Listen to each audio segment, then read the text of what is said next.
Assalamualaikum warahmatullahi wabarakatuh. Perkenalkan, nama saya Bintang Syah Maulana Wahyudi dengan akhiran NIM 0072. Pertama-tama, yang terhormat kepada Bapak Abdul Munib sebagai pengampu mata kuliah teori belajar dan teman-teman yang saya banggakan dan saya cintai. Saya di sini akan menjelaskan teori belajar yang berjudul Humanisme serta penerapannya dalam pembelajaran. Yang pertama yaitu adalah pengertian teori belajar humanisme.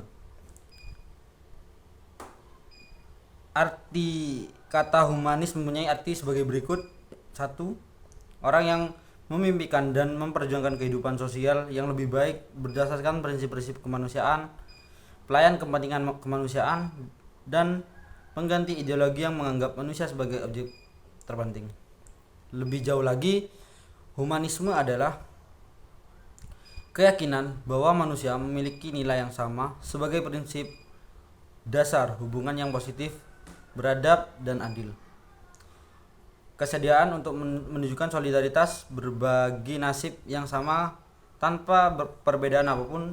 Dalam edisi kali ini penulis menjelaskan definisi yang berkaitan langsung dengan pendidikan humanisme.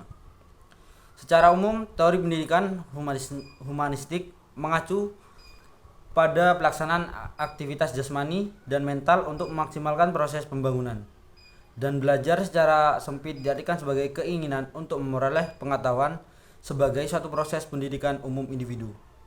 Perkembangan perilaku tidak terjadi bersamaan dengan pertumbuhan fisik. Proses mulanya seperti perubahan kebiasaan atau kebiasaan.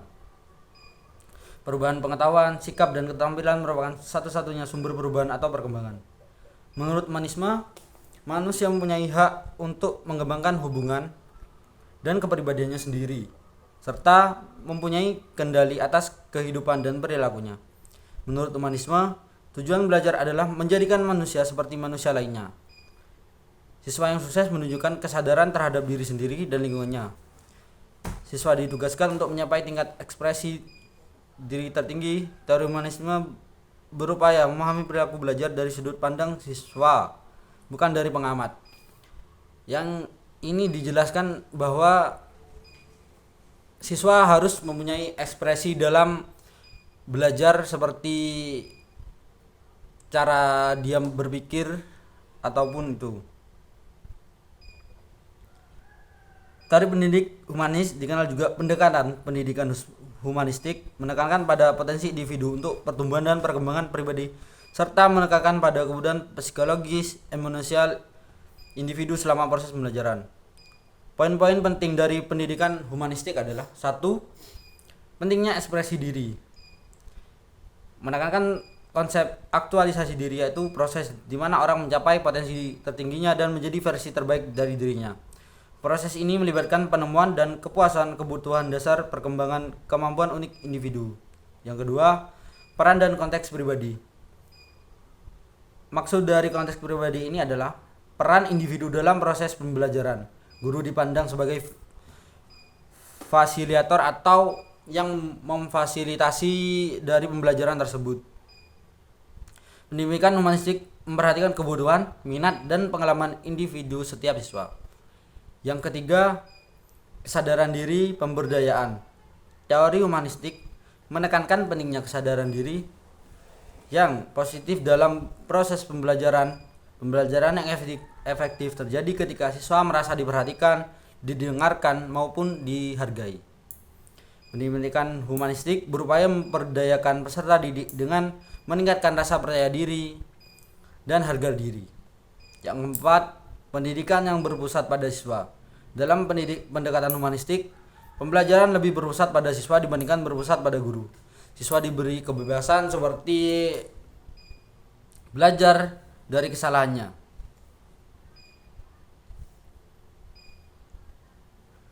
Mengevaluasi minat dan tujuannya sendiri, sedangkan guru memberikan lingkungan yang mendukung dan memberikan bimbingan bila diperlukan. Yang kelima, teori humanistik menekankan pentingnya pengalaman langsung dalam pembelajaran. Siswa dapat bereksperimen, mencoba hal baru, dan belajar dari kesalahannya. Merefleksi pengalaman juga penting untuk membangun pemahaman dan pertumbuhan pribadi selama proses pembelajaran. Yang keenam, pendidikan holistik. Pendidikan humanistik mengakui bahwa pelajaran tidak terbatas pada aspek kognitif, tetapi juga mencakup aspek emosional, sosial, dan spiritual. Pendekatan humanistik mendukung pertumbuhan holistik siswa, termasuk perkembangan emosional, moral, dan estetika. Pentingnya kebebasan dan tanggung jawab. Yang ketujuh, teori humanisme menekankan pentingnya tanggung jawab seseorang atas tindakannya. Siswa didorong untuk mengambil peran aktif dalam pembelajaran mereka sendiri dan menjadi agen perubahan dalam kehidupan mereka sendiri, yaitu change. Yaitu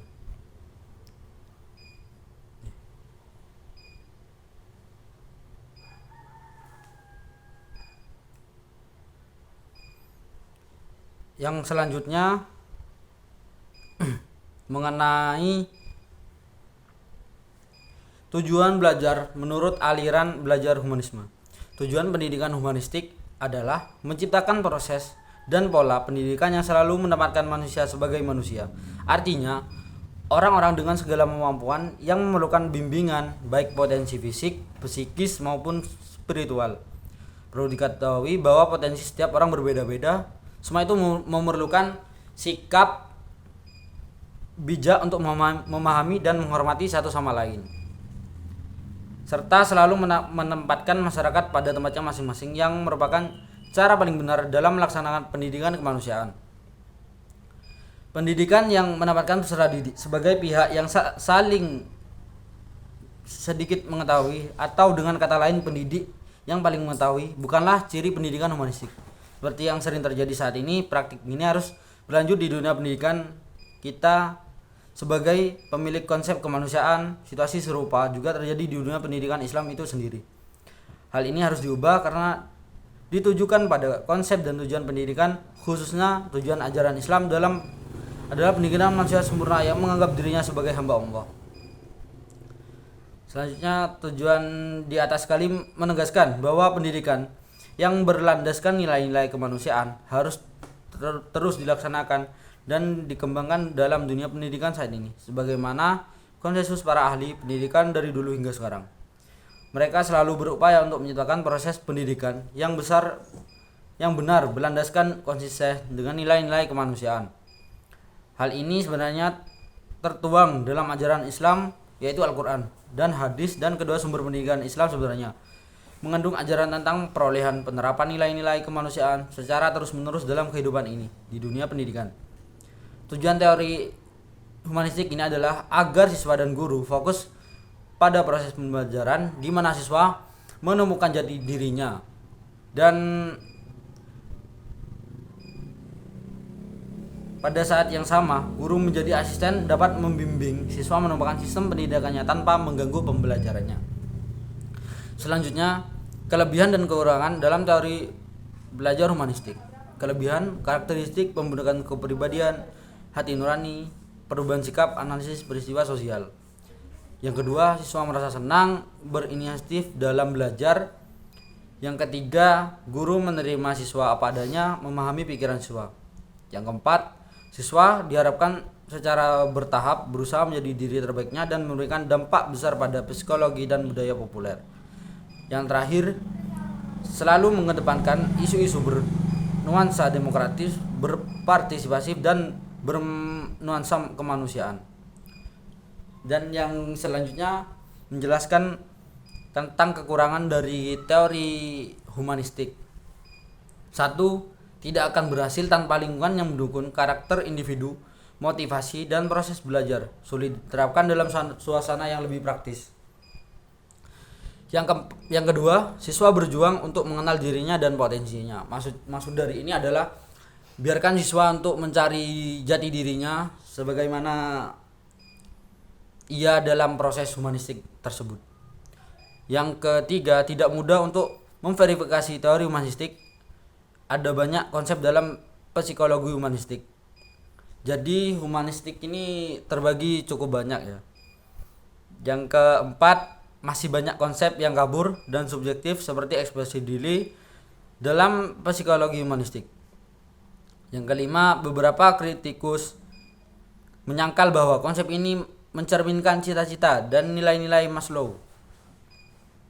Yang keenam, psikologi humanistik menemukan adanya penyimpangan dari nilai-nilai individualis.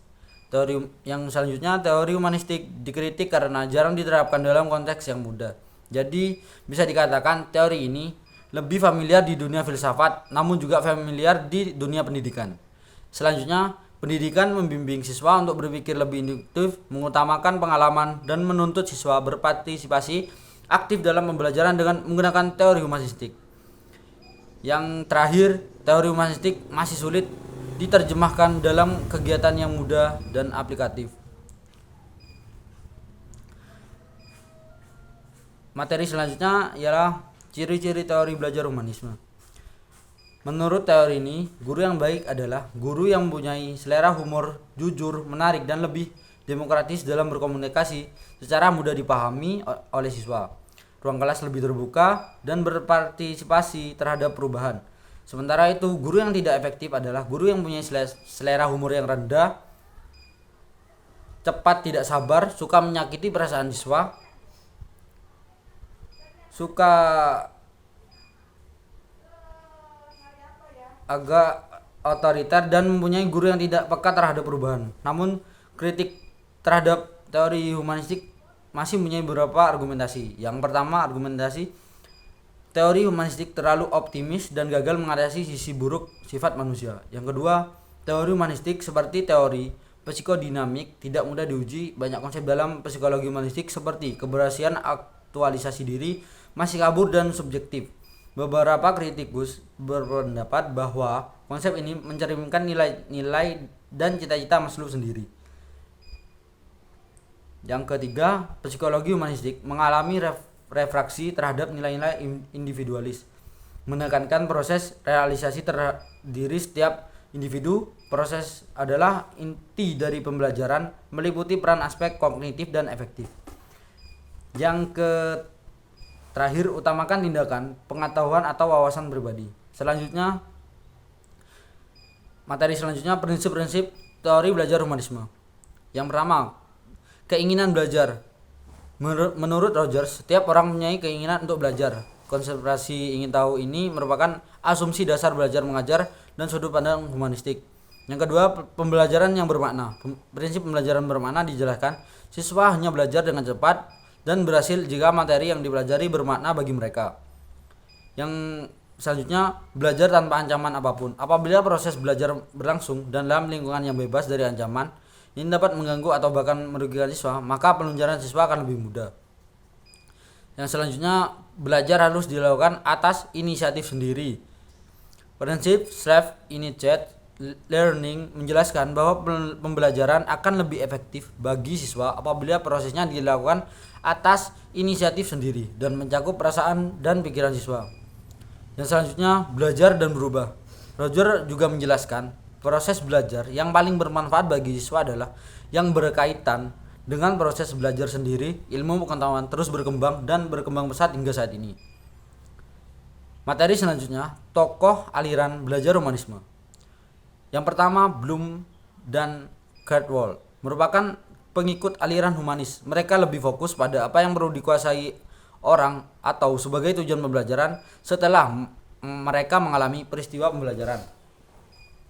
Tujuan pembelajaran yang disajikan di dalamnya dikelompokkan menjadi 3 bidang yang dikenal dengan taksonomi Bloom. Taksonomi Bloom memungkinkan menginspirasi banyak guru untuk mengembangkan teori dan praktik pembelajaran.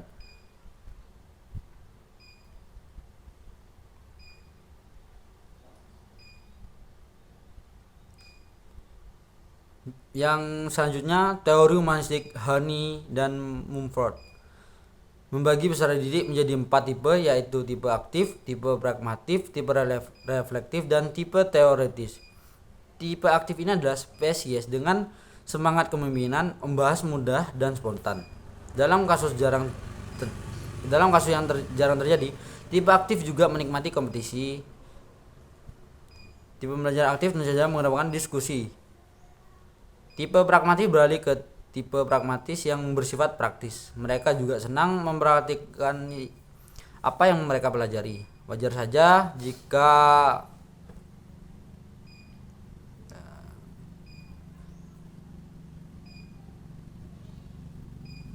orang pragmatis tidak menyukai teori. Untuk selanjutnya dari Charles Roger. Dalam psikologi humanistik, Charles Roger menggunakan dua konsep. Konsep pertama adalah manusia dapat memberdayakan dirinya untuk belajar, menganalisis, memahami, dan memecahkan masalah. Konsep kedua adalah kebebasan belajar, free learning teori, merujuk kepada pendidikan yang bertujuan untuk mengantarkan peserta didik menuju kemandirian dan kebebasan. Selanjutnya Abraham Maslow. Perspektif humanistik menuntut kebebasan siswa untuk mengembangkan potensinya dan menemukan jalan hidupnya sendiri. Kaum humanis meyakini peserta didik adalah individu yang mempunyai otonomi dalam menentukan tujuan hidupnya sendiri. Dan Maslow